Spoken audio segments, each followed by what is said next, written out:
मेरा इस चुनाव में मुख्य मुद्दा है विदर्भ का विकास और स्वतंत्र विदर्भ राज्य, जहां पर सारी प्रस्तावित पार्टियां स्वतंत्र विदर्भ राज्य के मुद्दे को सिर्फ इलेक्शन के लिए भुलाती है और उसके बाद उसको भूल जाती है।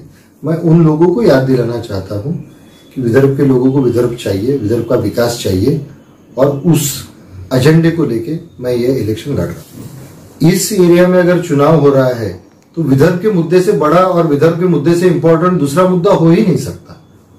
इसीलिए मैंने ये डिसीजन लिया है कि मैं विदर्भ के मुद्दे पे लड़ने जा रहा हूं। सर देखिए, मैंने 2-3 मुद्दे बहुत इंपॉर्टेंट लिए थे कि विदर्भ के युवकों को नागपुर करार और आर्टिकल 371(2) के द्वारा सरकारी नौकरियों में अपने लोक संख्या के अनुपात में, अपने पॉपुलेशन के हिसाब से नौकरियां मिलनी चाहिए थी, जो नहीं मिली। मैंने आरटीआई किया था, उसमें से मेरे को पता चला कि विदर्भ के युवकों को केवल 5 से 7% जॉब्स मिले हैं।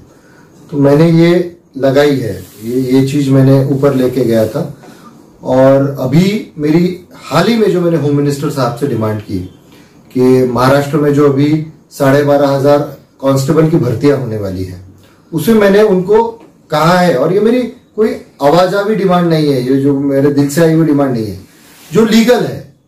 नागपुर करार कलम 8, भारतीय राज्य घटना कलम 371(2) और राज्यपाल के डायरेक्टिव्स डेटेड 5 अगस्त 1995, इस हिसाब से जो मैट्रिक्स है, जो सारे कांस्टेबल भरे गए हुए महाराष्ट्र में, उसका मैट्रिक्स लगाया जाए।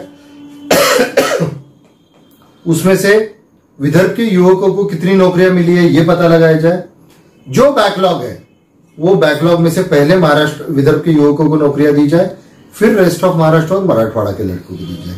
और ये एकदम लीगल डिमांड है, इसका कोई तो भी फॉलो अप करने वाला चाहिए, जो मैं करने वाला हूं। एक एमएलसी बन के करने वाला हूं, सारे संसदीय आयुध यूज करके करने वाला हूं। और ये हमारी जो जायज मांग है ये विदर्भ के लोगों को मिलनी चाहिए। और यही मैं जो एमएससीबी में भर्ती होने वाली है उसके लिए भी करने वाला हूं। इसके बाद जो जो नौकरी भरी जाएगी, पहले विदर्भ के युवकों को हक मिलेगा, फिर बाकी युवकों को। एक हेल्दी डेमोक्रेसी का ये है। मैंने पूछा, जो भारतीय जनता पक्ष के उम्मीदवार थे संदीप जी जोशी, उनसे मैंने 2-4 सवाल पूछे। उनको मैंने पूछा कि भाई, आप जब कोरोना चल रहा था, जब हम सब लोग और इस शहर के सारे नागरिक और म्यूनिसिपल के कमिश्नर, हम सब कोरोना के अगेंस्ट लड़ रहे थे, तब आप कमिश्नर के अगेंस्ट क्यों लड़ रहे थे? उन्होंने विदर्भ का मुद्दा लिया। अच्छी बात है, उन्होंने विदर्भ का मुद्दा लिया, पर मैंने उनसे पूछा, क्या आप आज भी स्वतंत्र विदर्भ राज्य के समर्थक है?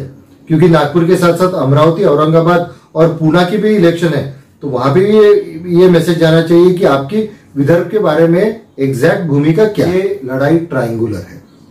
मैं एक सामान्य विदर्भवादी, कांग्रेस और भारतीय जनता पार्टी। मैंने कांग्रेस के उम्मीदवार से भी पूछा। कांग्रेस के उम्मीदवार ने अपना जो लेटर बनाया, जो सबके घर पे गया, सब ग्रेजुएट्स के घर पे गया, उसमें उन्होंने लिखा कि मैं 15 साल तक नागपुर यूनिवर्सिटी का सीनेट का मेंबर था।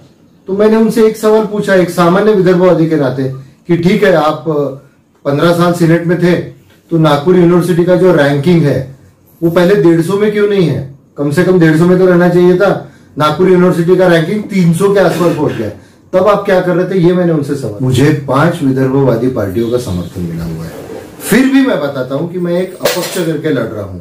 इसके पीछे का मेन कारण यह है, मेरा स्पष्ट मत है और मेरा मानना है कि शिक्षक और ग्रेजुएट, इन 2 मतदार संघों में पार्टी का कैंडिडेट या पार्टी का एबी फॉर्म लिया हुआ कैंडिडेट नहीं रहना चाहिए। उसका मेन कारण यह है कि कल जब आप जाके विधान परिषद में इन लोगों के लिए लड़ोगे, तो अगर आप किसी पार्टी से हैं तो आपको पार्टी की लाइन टो करना पड़ेगा, जो पार्टी बोलेगी वो करना पड़ेगा। लेकिन इस बारे में मेरे जो आदर्श है, वो अमरावती के माजी आमदार जो है बीटी देशमुख सर, वो है जो 5 टर्म तक एमएलसी थे, और देखिए उनका ट्रैक रिकॉर्ड कितना अच्छा रहा हुआ है कि उन्होंने हर प्रश्न पे, हर विदर्भ के प्रश्न पे वो लड़ाई लड़ी है कि वो हमारे लिए वो एक दीप स्तंभ है कि मैं अगर एमएलसी जब बन जाऊंगा, तब उनके ही राहों पे चल के विदर्भ के लिए जितना मैक्सिमम हो सके करूंगा, और मैं ये लड़ाई को आगे